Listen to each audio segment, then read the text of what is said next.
রাধে রাধে বন্ধুরা, এর আগের দিন আমি একটা ভিডিও করেছিলাম যে পৃথিবীটা কি কারোর বাপের কেনাটা জিনিস, কেনা জিনিস নয়। কারণ কিছুদিন আগে আমাদের এখানেই, কিছুদিন আগে বলতে এই এখনো 10 দিনও হয়নি, দিন 5-7 হয়েছে। এক এক বাবার একটাই ছেলে, একটাই সন্তান। তার ছেলেটা সেদিন আমাদের ছিল হাট, আমি সে সময় হাটে দোকানেই ছিলাম। ছেলেটা গলায় দড়িতে মারা গেছে। খুব দুঃখজনক ব্যাপার। শোনার পরে এতটাই খারাপ লাগলো। তার বাবা মা অনেক ভালো বয়স হয়েছে, ছেলেটা 12 ক্লাস না, বিয়ে পাস হবে এরকম, গলায় দড়িতে মারা গেছে। আচ্ছা, তুই বাবা মারা গেলি কিসের জন্য? কারো কোনো সম্পর্ক বা কোনো রিলেশনে জড়িত হয়ে সে সুইসাইড করেছে। তো এই যে করেছে, তা যার জন্য করেছো তার কি কিছু হচ্ছে? 2 দিন কাঁদবে, 3 দিন কাঁদবে, 4 দিন কাঁদবে, সে কিন্তু আবার চোখের সামনে দিয়ে সুন্দরভাবে সে হেসে খেলে পারবে। তুমি তোমার জীবনটাকে নষ্ট করলে, তুমি তোমার মা বাবাকে শূন্য করে দিয়ে গেলে কোলটা।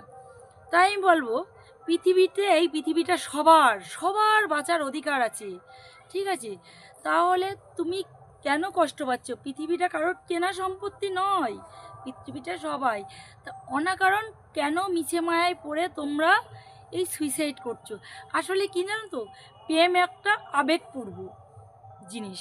প্রেম জিনিসটা হচ্ছে আবেগপ্রবণ জিনিস। যেমন বিল্লমঙ্গল চিন্তামণির প্রেমে হাবুডুবু খেয়ে কি হয়েছিল বলো তো? বিল্লমঙ্গলের বাবার এদিকে শ্রাদ্ধ শান্তির কাজ কমপ্লিট করে কখন চিন্তার সঙ্গে দেখা করতে হবে, চিন্তামণির সঙ্গে দেখা করতে হবে, বিল্লমঙ্গলের মাথায় এইটা ঘুরছিল। তুফান সেই বিল্লমঙ্গলের বাবার সেই কাজকর্ম হয়ে যাওয়ার পরে, ভালো রান্নাবান্না হওয়ার পরে বিল্লমঙ্গল চিন্তামণির জন্য সেই খাবারগুলো তুলে রেখেছিল। রেখে রাত ঝড়, সবাই যখন বাড়ি চলে গেছে, আত্মীয় স্বজন পরিজনরা সবাই যখন চলে গেছে, রাতের অন্ধকারে বিল্লমঙ্গল, এবার চিন্তামণির বাড়ি ছিল নদীর ওপারে আর বিল্লমঙ্গল ছিল এপারে। সেই বিল্লমঙ্গল কি করলো? রাতের অন্ধকারে বিল্লমঙ্গল, তুফান ঝড় বৃষ্টির ভিতরে কোনো নৌকা পেল না, কিচ্ছু পেল না। সেই নদী পার হবে কি করে? অতএব ভালো ভালো খাবার তো তুলে রেখেছে, যাকে ভালোবাসে তার জন্য তো ভালো ভালো খাবার তুলে রেখেছে, সেগুলো তো চিন্তামণির কাছে নিয়ে যেতেই হবে।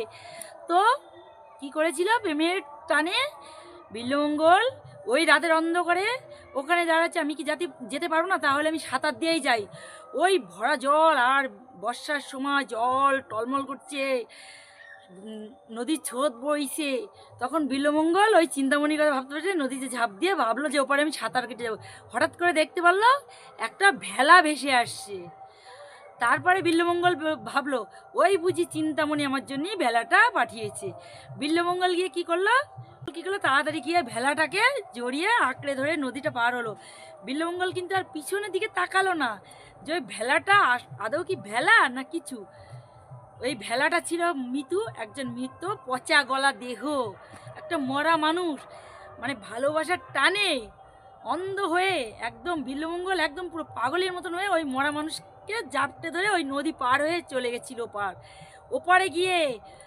তখন চিন্তামণির কুটিরে যখন যাবে, তখন সামনের গেট বন্ধ। চিন্তামণির সামনের পিছনের কুটির পিছন দিকতে গিয়ে বিল্লমঙ্গল চিন্তামণির কাছে যাবে কি করে? দেখে কোনো দিকতেই তার বাড়ি ঘরে ঢোকার কোনো ব্যবস্থা নেই। হঠাৎ করে পিছন দরজায় গিয়ে দেখে একটা দড়ি ঝুলছে। এই বুঝি আমার জন্য চিন্তামণি এই দড়িটা ফেলিয়ে রেখেছে, এই দড়িটা বেয়ে আমি উঠে যাব, চিন্তামণির কাছে চলে যাব। আদৌ কি সেটা দড়ি ছিল? সেটা দড়ি নয়, সেটা ছিল বিশাল বড় এক অজগর সাপ।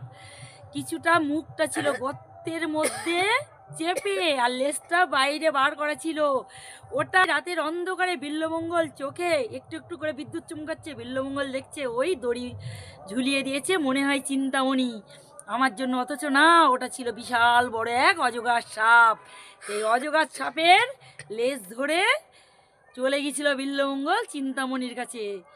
হ্যাঁ, তো চিন্তামণি বলল, যখন চিন্তামণি, কি সর্বনাশ, এই ঝড় জলে তুমি এসছো, কি করে এসছো এত রাতে? কি বললো, আমি যে তোমার প্রাণের থেকেও বেশি ভালোবাসি, আমার বাবার কাজ হয়ে গেছে, আমি তো তোমার জন্য ভালো ভালো খাবারগুলো রেখে দিয়েছি। তখন চিন্তামণি কি বলল, এত রাতে তুমি কিসের? তখন বলল, কেন, তুমি যে একটা ভেলা পাঠিয়ে দিয়েছিলে। তখন চিন্তামণির মনে সন্দেহ আসলো। চিন্তামণি যখন কি করেছিল, বললো, কই দেখি তো। গিয়ে বিল্বমঙ্গলের সঙ্গে রাতের অন্ধকারে একটা লণ্ঠন নিয়ে গিয়ে দেখে নদীর পাড়ে এক পচা গলা। বিল্বমঙ্গল বলছে, আমি সেই ভেলাটাকে আবার নদীর পাড়ে তুলে রেখে এসেছি। মানে চিন্তামণিকে বলছে, কারণ আমাকে তো আবার ফিরতে হবে, অতএব ওই ভেলাটাকে ধরেই ফিরে যাবো বাড়িতে, ঘরে। রাত হলে দিন হলে সবাই দেখতে পারবে। তখন তাড়াতাড়ি চিন্তামণি বলল, কই চলো তো দেখি কেমন ভেলা, তুমি পার হয়ে এসছি এত রাতে। তখন চিন্তামণি বিল্বমঙ্গলের সঙ্গে গিয়ে দেখে, নদীর পাড়ে গিয়ে দেখে সেখানে ভেলা নামে কিছুই নেই। সেখানে রয়েছে দুর্গন্ধ, পচা, মৃত্যু, এক পচা গলা খসা একটা মৃত্যু মানুষের দেহ। সেই দেহকে জড়িয়ে বিল্বমঙ্গল চিন্তামণির কাছে আসার জন্য পার হয়েছে। মানে ভালোবাসায় অন্ধ হয়ে চলে এসছে। আর তারপর বলছে, তুমি যে আমার এই কুঠিরে এলে, কিভাবে এলে? চারিদিকে তো সব কিছুই অন্ধকার, সব কিছু আটকানো, পিছনের দরজা দিয়ে এলে তুমি কিভাবে? তখন বললো, কেন, তুমি যে একটা দড়ি রেখেছিলে, ওই দড়ি বেয়ে উঠেছি। তোর বলে, কোথায় দড়ি বেয়ে রেখেছিলাম? না তো। তাই বুঝি? কই চলো। গিয়ে দেখে বিশাল বড় এক অজগর সাপ, তার লেজ অর্ধেকটা বাইরে আর মুখে রেখে মাটির ভিতরে সাপটা মুখ পুঁতে রয়েছে আর দেহটা বাইরে ঝোলানো। সেইটা বেয়েই বিল্বমঙ্গল উঠে চলে গেছে। চিন্তা, এই হচ্ছে ভালোবাসার টানে চলে গেছিলো।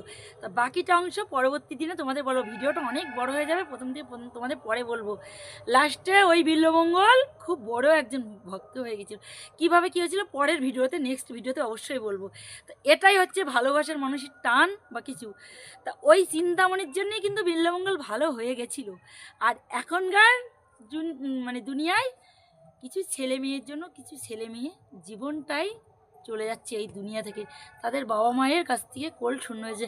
আমি একটাই কথা বলবো, প্রত্যেকটা ছেলে মেয়েকে, নিউ জেনারেশন বলবো, তোমরা কেউ সুইসাইড করবে না। তোমাদের জন্য এত বড় পৃথিবী থেকে কোনো জায়গা নেই। তোমাদের বাবা মা কত কষ্ট করে মানুষ করেছে, কত কষ্ট করে পড়াশুনো শিখেছে, কেন তুমি দুদিনের ভালোবাসায় পাগল হয়ে তোমরা এরকম সুইসাইড করবা? সুইসাইড জিনিসটা হচ্ছে এও জগতে জায়গা, মানে নরকেও জায়গা ঠাঁই হয় না। তাই তোমরা কেউ জেনে শুনে কেউ সুইসাইড করো না। তো বন্ধুরা, বাকি এই যে চিন্তামণির বিল্বমঙ্গলের গল্পটা বাকি একদিন করব তোমাদের সাথে। তা সামান্য একটুখানি তুলে ধরলাম যে এই যে প্রেম বা ভালোবাসাই বলো তোমরা, এই যে টানে মানুষ অন্ধ হয়ে যায়। ঠিক আছে, তো চলো বন্ধুরা, এখনকার মতন ভিডিওটা এখানে রাখছি। দেখা হচ্ছে নেক্সট কোনো নতুন ভিডিওতে। ততক্ষণ তোমরা ভালো থেকো, সুস্থ থাকো, প্রেমচে যুক্ত থাকো। রাধে রাধে। রাধে নামে সব পাপ দূর হয়ে যাবে, রাধা নামে সব মুক্তি হয়ে যাবে। এই দেখো গিরিধারী চুপ।